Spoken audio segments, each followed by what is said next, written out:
दोस्तों, जिसका डर था और जो मैं आपको इशारा कर रहा था वो ही साबित हो गया है। अब हजरात, मैंने आपसे कहा था कि जो यमन के अंदर यूएई घुस रहा है और यूएई जिस तरह से इजराइल के साथ है, हो ना हो ये खेल भी इजराइल और यमन मिलकर खेल रहे होंगे। दोस्तों, जैसे अभी इजराइल ने एक इलीगल देश को यानी सोमालिया लैंड को मान्यता देकर एक अलग देश घोषित कर दिया, ऐसे ही यूएई ने अपने घुसपैठिए यानी इजराइल के और यूएई के घुसपैठिए यमन में घुसे और यमन के कई इलाकों पर कब्जा कर लिया। अब जो यमन के इलाके घुसपैठियों के कब्जे में गए, हजरात, इजराइल ने उसे अलग देश घोषित कर दिया है।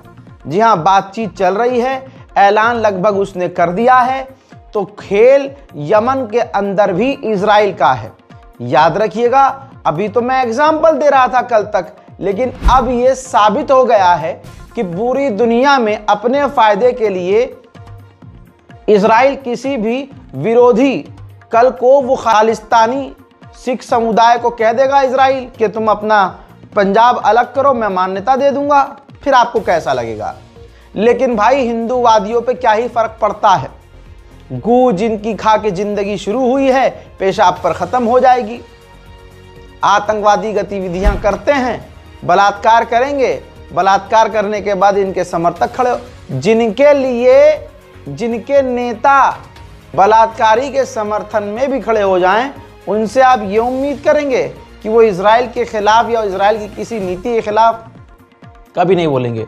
इनकी मानसिकता बस ये है कि चाहे सामने वाला सूअर की नस्ल हो, मुसलमान के खिलाफ है ना तो वो हमारा बाप है। देखिए, इजराइल आगे बहुत कुछ करने वाला है, इसीलिए वो हथियारों से लैस हो रहा है। अमेरिका ने बोइंग कंपनी को 40 से 50 F-15 ऑर्डर दे दिए हैं इजराइल के लिए बनाने के लिए।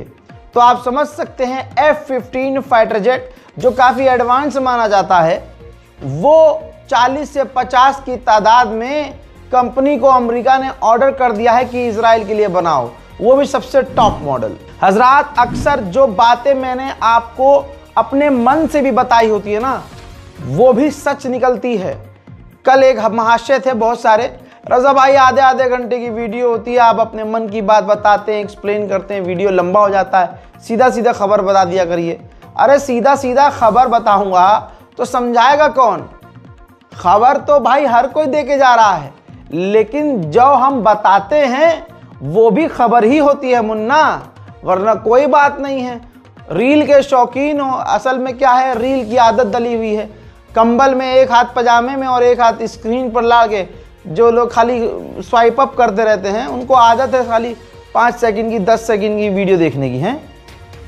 हमारी ऑडियंस ऐसी है ही नहीं मुन्ना, हमारी ऑडियंस हमसे बोर नहीं होती है, हम उनको बोर नहीं होने देते हैं और हम खबर को समझाते हैं, सिर्फ खबर बताते नहीं हैं, खबर समझाते हैं। अक्सर हमने आपसे ये कहा कि गाजा को, मैंने हमेशा कहा है कि 7 अक्टूबर को सोचिए, 7 अक्टूबर को इतना आसान कैसे था कि हमास के लड़ाके अंदर इजराइल में आ गए और उन्होंने नरसंहार भी कर दिया, और इजराइल की फौज लेट हो गई मदद भेजने में, और मदद भेजी भी तो उन्होंने हेलीकॉप्टर से जो फायरिंग की तो उसमें अपने लोगों को मार दिया। ऐसे कैसे हो सकता है? आप सोच के देखिए, जिस इजराइल का एयर स्पेस मतलब कबूतर भी क्रॉस नहीं कर सकता, लेजर हथियार से वो किसी भी घुसपैठियों को मार देता है। उस दिन 7 अक्टूबर 2023 को बॉर्डर बिल्कुल क्लियर था और इसकी मांग की जा रही है इजराइल के अंदर कि जांच होनी चाहिए। तो इजराइल की सरकार कह रही है कि नहीं, हम जांच नहीं करेंगे। तो इजराइल की जनता को समझ में आ गया ये खेल इसी का है। अब यही बात बार बार आ रही थी सामने। तो ये है मूसाद के पूर्व चीफ, पुराने मूसाद के चीफ हैं। इन्होंने एक पॉडकास्ट में, इंटरव्यू में खुलासा किया कि जंग तो शायद शुरू हो गई थी, लेकिन जंग के दौरान इजराइल ने झूठी अफवाह उड़ाई कि हमास की तरफ से यानी गज्जा की तरफ से इजराइल पर मिसाइल दागी जा रही है। एक फेक अलर्ट जारी किया, कई ऐसे झूठ बोले जिसमें यह बताया कि हमास हमला कर रहा है, गज्जा हम पर हमला कर रहा है, और उसको बहाना बनाकर गाजा को पूरी मिटाने की साजिश रची गई। यानी खुद से शोर मचाया, अरे अरे हमास हमला कर रहा है, हमास हमला कर रहा है, ओ माय गॉड, हमें कुछ न करना, हमें तो कुछ करना पड़ेगा, हमास को मिटाना पड़ेगा। और ये सारी सिचुएशन फर्जी बनाकर आज गाजा को मिटा दिया है। ये कौन कह रहा है? मैं नहीं कह रहा हूं, ये इजराइल का पूर्व मूसाद का चीफ कह रहा है। उधर इजराइल ने गाजा को पूरी तरह से मिटाने की कसम खा ली है। ह्यूमैनिटेरियन एड को कल ब्लॉक किया। 37 मेडिकल जो वर्कर्स टीम है यानी मेडिकल टीम है 37, जो कि इंसानियत के लिए अपनी एजेंसियां चलाती हैं और जहां भी ज़रूरत पड़ती है मेडिकल की टीम भेजती हैं, जिसमें इन 37 ऑर्गेनाइजेशन में डॉक्टर्स विदाउट बॉर्डर्स का भी ऑर्गेनाइजेशन है। इजराइल ने इन 37 ऑर्गेनाइजेशन को, मेडिकल टीम को ब्लॉक कर दिया है, बैन कर दिया है, जो गाजा में काम नहीं कर सकते। तो आप समझ सकते हैं इजराइल क्या चाह रहा है। इजराइल ये चाह रहा है कि मैंने जितने मारे हैं और अभी भी मार रहा हूं, और मदद ना भेजकर भूख प्यास से लोगों को गाजा में तड़पा तड़पा के मार दूं, और जो घायल हैं, इलाज की जिनको ज़रूरत है, उनको इलाज ना मिले, वो वैसे ही मर जाए। हजरत, कल भी इजराइल ने कई बच्चों को गोली मारी, और आज भी इजराइल ने गाजा के इलाके में ओपन फायरिंग की, जिसमें एक बच्चे की शहादत हो गई। खुल्लम खुल्ला इजराइल को फ्री हैंड अरब ने दे दिया है। इजराइल ने ऐलान किया है कि हम पत्रकारों को गज्जा में जाने नहीं देंगे। आप मनाते रहिए न्यू ईयर, मेरा कोई भी ऐसा सीन नहीं है, ना मैंने सेलिब्रेट किया, ना मैंने विश किया। काहे का न्यू ईयर भाई? हिंदुस्तान में ईसाइयों पर हमला और मैं बोलूं हैप्पी न्यू ईयर। हिंदुस्तान में हर दिन मुसलमानों का कत्लेआम और मैं बोलूं हैप्पी न्यू ईयर। हिंदुस्तान में गंदा पानी पीकर 8 लोग मर जाएं, पत्रकार सवाल करे तो भाजपा का नेता कहे घंटा, और मैं बोलूं आपको हैप्पी न्यू ईयर। दिल्ली के लोग, नोएडा के लोग सांस नहीं ले पा रहे हैं, पॉल्यूशन इतना है, और मैं बोलूं आपको happy new year. Indian currency जमीन पर आके धड़ल्ले से गिर रही है, और मैं आपसे बोलूं हैप्पी न्यू ईयर। पूरे देश का बेड़ा गर्क है, बेरोजगारी सड़कों पर है, रोजगार मांगते हैं तो चूतड़ पे लट पड़ता है, सरकार के खिलाफ बोलते हैं तो जेल पड़ता है, और मैं आपको बोलूं हैप्पी न्यू ईयर। यह ज़मीर गवारा नहीं कर रहा। इजराइल के प्रधानमंत्री नेतन्याहू ने जो फिलिस्तीन के वेस्ट बैंक में घुसपैठ कर रहे हैं, कत्ल कर रहे हैं, फिलिस्तीनियों के घरों में आग तक लगा रहे हैं, क्या क्या नहीं कर रहा मैं रोज दिखा रहा हूं, उसकी जस्टिफिकेशन देते हुए कहा है नेतन्याहू ने कि ये कोई बड़ी बात नहीं है, इसको मीडिया बड़ा करके दिखा रहा है। ये इजराइल के कुछ गरीब लोग हैं, और गरीब लोग ऐसा करते ही हैं, वो हमला करते हैं, बच्चे हैं वो तो, यानी वो जो हमलावर है वो बच्चे हैं, और बच्चे ऐसा करते ही हैं, वो तो शरारत कर रहे हैं, और इतनी बड़ी मात्रा में नहीं कर रहे हैं, ये सिर्फ बढ़ा चढ़ा कर दिखाया जा रहा है। उधर इसके अलावा फॉक्स न्यूज़ पर इंटरव्यू देते हुए नेतन्याहू ने कहा कि मिडिल ईस्ट में हम सबसे बड़ी ताकत हैं। पहली बात, इस दुनिया में और आखिरत में अल्लाह से बड़ी ताकत कोई है ही नहीं, झाटू, समझे? तो तुम इस भ्रम में मत रहो कि तुम बहुत, दुनिया ने देख लिया इजराइल का हाल। 12 दिन में क्या किया था ईरान ने, कि इजराइल दूसरे अरब देशों के पास भागा था कि ईरान से सीज फायर कर ले, रो रहे थे तुम। यहां तक कि इजराइल का जो हाल हुआ था ना, जर्मन के पत्रकारों को तुमने गिरफ्तार कर लिया था, क्योंकि तुम्हारी जो फटी की फोटो खींची थी उसने, जर्मन फोटो जर्नलिस्ट ने, ये देखिए ईरान की मिसाइलों से ये हुआ इजराइल में, ईरान की मिसाइलों ने इजराइल को ऐसा फाड़ दिया। तो तुम्हें डर था, तुमने अपने पत्रकारों को भी रोका और गिरफ्तार किया, और उसके बाद आज दुनिया के सामने वो तमाम तस्वीर आई, तो दुनिया ने देखा। अब तक तुम मलबा नहीं हटा पाए हो, ईरान ने जो तुम्हारा बेड़ा गर्क किया और तुम मिडिल ईस्ट में सबसे बड़ी ताकत हो। वहीं आगे इंटरव्यू देते हुए नेतन्याहू ने कहा कि अभी भी हमास के पास 60,000 राइफल्स हैं और वो राइफल्स, वो हथियार उन्हें अभी खत्म करनी होगी। यानी इजराइल 2.5 साल में अपना ऊपर से चूतर तक का जोर लगाकर सारी तबाही और नरसंहार करके अभी भी ये नहीं कह पा रहा कि हमास मिट गया, हमास खत्म हो गया। कह रहा है कि अभी उसके पास हथियार मौजूद। वहीं दोस्तों, सोमालियालैंड की गद्दारी दुनिया के सामने आ चुकी है। नेतन्याहू ने पहली बार इस पर आधिकारिक बयान देते हुए कहा कि सोमालियालैंड जल्द से जल्द अब्राहम अकॉर्ड में शामिल होना चाहता है, यानी हमारी गुलामी में आना चाहता है। इसके बाद दोस्तों, तस्वीर सोमालियालैंड की है। सोमालियालैंड ने अपनी जो सरकार बनाई है, सोमालियालैंड का जो इलीगल राष्ट्रपति है उसने अपने लोगों से मुलाकात की है और प्लानिंग की जा रही है कि जल्द से जल्द ये राष्ट्रपति सोमालियालैंड का इजराइल पहुंचे और इजराइल के साथ एग्रीमेंट, अब्राहम अकॉर्ड एग्रीमेंट कर वापस आए। वहीं इजराइल के लोग सोमालियालैंड पहुंच रहे हैं। देखिए, ये तो मैं मानता हूं सोमालिया की गलती है। सोमालिया इतना कमज़ोर कैसे, उसे आस पड़ोस के देशों से पहले से मदद मांगनी थी कि भाई हमारे मुल्क में विपक्ष की पार्टी और कुछ गद्दार लोग हमारे सोमालिया को अलग सोमालियालैंड बनाना चाहते हैं, टुकड़ा काट के। वहाँ पर हवाई अड्डा बना दिया गया, एयर पट्टियाँ बना दी गई, वहाँ जहाज़ आ रहे हैं जा रहे हैं और सोमालिया को घंटा कुछ पता ही नहीं। अब इजराइल के टूरिस्ट सोमालियालैंड पहुंच रहे हैं। देखिए, Vamos a subir a este avión, espero que esas cosas se muevan. Giga. Ahora estamos caminando hasta la frontera, porque ya no se puede cruzar con carro, entonces vamos a caminar 1 hora, 2 horas, no se sabe, pero al final vamos a llegar. Cuando tienes meta clara, los obstáculos se vuelven pequeños y eso es lo que hacemos. Así que vamos a caminar.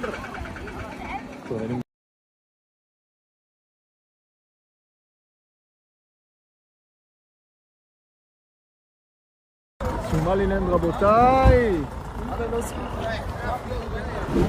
हजरात, UAE रोज के लिए एतिहाद airlines अपनी 6 airlines को रोज के लिए 6 जहाज रोज Israel के लिए, तेल अवीव के लिए शुरू कर रहा है। रोज तेल अवीव जाएंगे और तेल अवीव से यूएई जाएंगे वापस। तो आप समझ सकते हैं, दुनिया में सबसे बड़ा साथी इजराइल का अगर इस वक्त कोई है तो वो यूएई है। वहीं दूसरी तरफ वेस्ट बैंक में फिलिस्तीनियों के मकानों को लगातार इजराइल तोड़ रहा है और वो मंजर आप रोज देख रहे हैं। इसके अलावा कट्टरवादी नेता बेंजीवीर को आप देख सकते हैं, वो दंगा मचाने के लिए, बवाल खड़ा करने के लिए सीधा सीधा पहुंच रहा है। कहां? अरब के इलाकों में, यानी फिलिस्तीन के इलाकों में, और वो पूरी ताकत से जा रहा है, फौज और पुलिस के साथ जा रहा है, बवाल कर रहा है। हजरात, आपको क्या लगता है, जब ये हिंदुस्तान तक तस्वीरें आ चुकी हैं, हिंदुस्तानी पत्रकार आपको ये दिखा रहा है, तो क्या ये अरब के पत्रकारों तक तस्वीर नहीं पहुंची होंगी? क्या ये अरब, सऊदी अरब, यूएई तक नहीं भाई, ये सबको पता है, अरब को पता है और अरब की मर्जी से ये हो रहा है। वहीं नेतन्याहू ने डोनाल्ड ट्रंप से अलग से इस मुद्दे पर बात की है कि मेरे खिलाफ इजराइल के अंदर जो करप्शन चार्जेस चल रहे हैं, आप उसमें माफ़ी दिलवाइए, हमारे राष्ट्रपति को धमकी दीजिए। हजरत मोहतरम, इजराइल को ठंडी चेतावनी दी है तुर्की के राष्ट्रपति रजब तैयब एर्दोगान ने।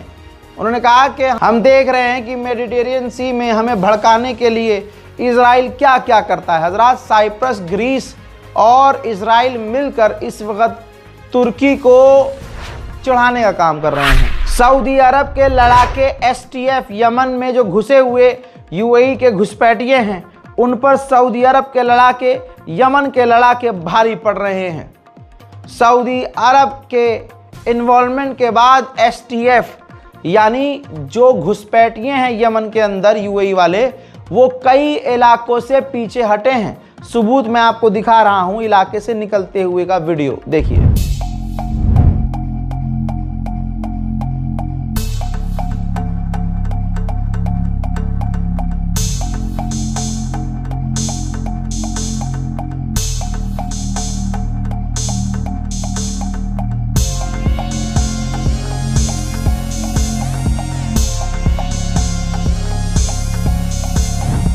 उधर बिलबिलाता हुआ यूएई फिर अमेरिका के पास गया है और अमेरिका और यूएई ने यमन के मुद्दों पर बात की है। सोमालिया के राष्ट्रपति का अब बयान आया। उन्होंने अपने ताज़ा इंटरव्यू में कहा कि हमें पता चला है सोमालिया लैंड और इजराइल का प्लान क्या है। सोमालिया लैंड को वो मान्यता देकर अपने अब्राहम अकॉर्ड में शामिल करना चाहता है और लाल सागर पर इजराइल पूरा कंट्रोल कब्जा चाहता है हजरात। और उन्होंने बताया कि तीसरी बात हमें ये पता चली है कि सोमालिया लैंड राज़ी है और दोनों के बीच, इजराइल और सोमालिया लैंड के बीच ये डील है कि गाज़ा और फ़िलिस्तीन के सारे लोगों को सोमालिया लैंड में इजराइल लाकर बसाएगा। उधर सोमालिया लैंड के लोगों ने सिर्फ कौम के साथ नहीं, दीन के साथ नहीं, बल्कि पूरी दुनिया के साथ गद्दारी कर दी, अपनी ज़ात के साथ। ये देखिए सोमालिया लैंड की नकली मुसलमानों को देखिए, जिन्होंने कुरान के खिलाफ जाकर दुश्मन दीन से डील कर ली और आज अपने आप को आज़ाद समझ रहे हैं। इन तस्वीरों को दोस्तों नज़र में याद रखिएगा।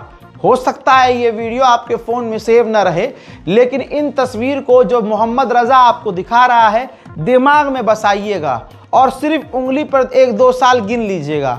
1-2 साल के बाद ही यही कुत्ते की तरह ना रोए, यही सोमालिया लैंड के मुसलमान इजराइल के द्वारा ना पीटे गए तो भाई मुझे आप कुत्ते की औलाद समझना, लिख लो इसको। वहीं इजराइल की फौज में कोई इजरायली शामिल होना नहीं चाहता। ये तमाम खबरें आपसे दबाई जाती हैं जो रज़ाग्राफी आपको दिखाता है। हजरात अब इजराइल के खिलाफ और प्रदर्शन बढ़ चुके हैं, खासकर इस मुद्दे पर कि हमें सेना में शामिल नहीं होना। देखिए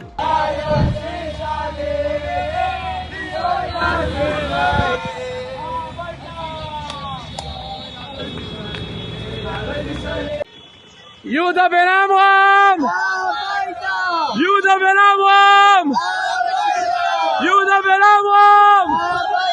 Achsav! हजरात इजराइल का डिफेंस मिनिस्टर इजराइल के एक रेस्टोरेंट में आया और अपना हबड़बाजी में अपना मोबाइल ही भूल के चला गया, जिसका वीडियो सोशल मीडिया पे वायरल हो गया। सवाल उठ रहे हैं कि इतना लापरवाह इजराइल का डिफेंस मिनिस्टर। दूसरे लोग कह रहे हैं, कुछ दूसरे लोग, कि भाई लापरवाह नहीं है, इतनी फटी पड़ी है कि होश नहीं है।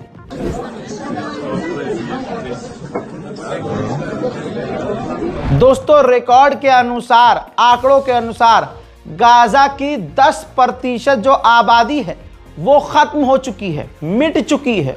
अल्लाह अकबर। जहां आपका पसंदीदा जोलानी इजराइल से डील करना चाहता है, वहीं नेतन्याहू ने मुंह में मुद्द दिया है, कह दिया है कि आधे से ज़्यादा सीरिया की फ़ौज जिहादी है, हमारे खिलाफ है। लीजिए कर लीजिए। मैं आपसे कह रहा हूं, जैसा हिंदुस्तान के मुसलमान अपना गला भी काट रहे हैं तब भी हिंदू उन्हें अपना नहीं मान रहे हैं, ऐसे ही सीरिया की फ़ौज भी, जोलानी भी अपनी नुन्नी काट दे या गला काट दे तो नेतन्याहू अपने लिए खतरा ही मानेगा। देख लीजिएगा यही होगा। हजरात आपको बहुत बड़ा खुलासा बता रहा हूं। इंटेलिजेंस का खुलासा यह है कि बशर अल असद जो सीरिया की पूर्व सरकार है, उसके ऑफिशियल्स रिक्वेस्ट करके इजराइल से इजराइल आए और इजराइल के ऑफिशियल से उन्होंने मुलाकात की और कहा कि सीरिया के अंदर जो माइनॉरिटीज़ हैं, जो अलवी समुदाय के लोग हैं, जिन पर सीरिया की नई गवर्नमेंट हमला कर रही है, आप उन्हें बचाइए, जिसके बदले आप जो चाहेंगे हम आपको वो देंगे और आपका साथ देंगे। ये अंदर का खुलासा हुआ है। हालांकि रशिया से भी बशर अल असद के लोगों ने मांग की थी कि आप अलवी लोगों को बचाइए, प्रोटेक्शन दीजिए, लेकिन रूस ने प्रोटेक्शन देने से इनकार कर दिया। मिडिल ईस्ट डिटेल रिपोर्ट में अभी के लिए इतना ही। नए साल में इतने पगला मत जाइएगा कि जो देश में हो रहा है, जो दुनिया में हो रहा है, वो आप भूल जाइएगा।